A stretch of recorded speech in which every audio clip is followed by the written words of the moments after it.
Hello everyone, my name is Jamin. Thanks so much for visiting my channel. In this video, I have a Dell Inspiron 15 5575 model. I'm going to show you how to get inside, access your battery. So first thing, power down your computer through the start menu, make sure it's off and unplugged from your charger. We're then going to flip your computer over to access your bottom case screws. Now you have a total of 11 screws on top that you need to take out. The top 3 screws that are shown by the green arrows, those screws won't actually come out of the bottom case. They stay in. You can unscrew them, they just stay inside the case. The red arrow screws will come out of the case. After you take out all of those screws, remember to take out your CD drive here. You can put a pry tool through here. Be very careful not to go too hard, because if you yank that to the left too hard, sometimes you can break it. But if you go slow, you will be able to slide that out. And then there are 2 more screws shown by the blue arrows underneath that CD drive when you take it out. After taking all those screws out, you'll take a small flat pry tool and you'll go across the seam of the bottom case and pry it apart from your palm rest. Now be very careful over here, because once you remove that CD drive, the piece of plastic that's left screwed down to the computer is very, very thin, and those are easily broken. As you're going around, it's generally best to start in one of the back corners. If you get stuck in one direction, leave it, go to the other side and continue in the other direction. Don't put your pry tool too far in, you could damage some internal components. Just keep it on the edge, go nice and slow and careful but firm, and you'll be able to get that bottom case off. Once you do, this is what you're looking at for the inside of your computer. Now, as a general computer repair side note, whenever I'm working on a computer in my shop, it's sitting on an anti-static mat.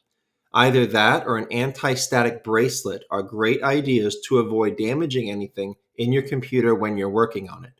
If you would like help with any tools or supplies for your project, as well as any replacement or upgrade parts for the Dell Inspiron 5575, there will be a link above, also below in the description, and that will be a list of all the tools and supplies I use for this computer, as well as those replacement and upgrade parts for this specific model.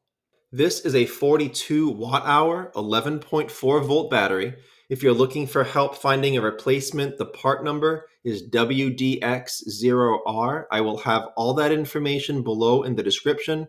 But again, I will have a replacement battery in that link I told you about with all of the replacement and upgrade parts for this model computer.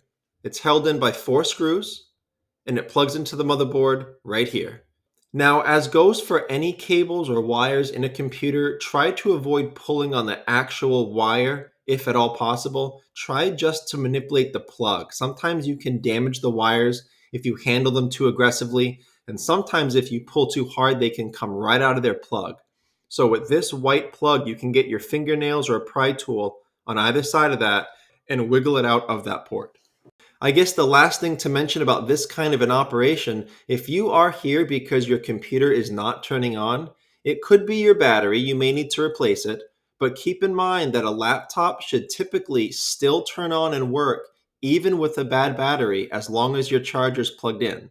So if your computer is not turning on, there may be another reason than just a bad battery. If you want help troubleshooting your problem, I will have a video link above.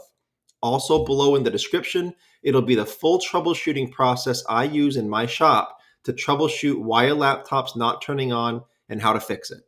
But that's the end of this video, how to get inside your Inspiron 15 5575 and access your battery.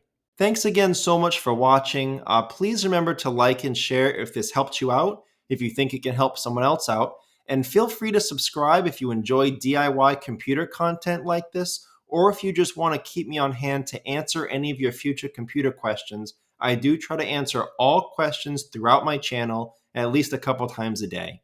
Also, feel free to check out the related links section below in the description. From time to time, I do try to add things in there that I think will help you with your general computer life, make it more productive, more enjoyable. So thanks again for watching, everyone. I look forward to seeing you on my next video.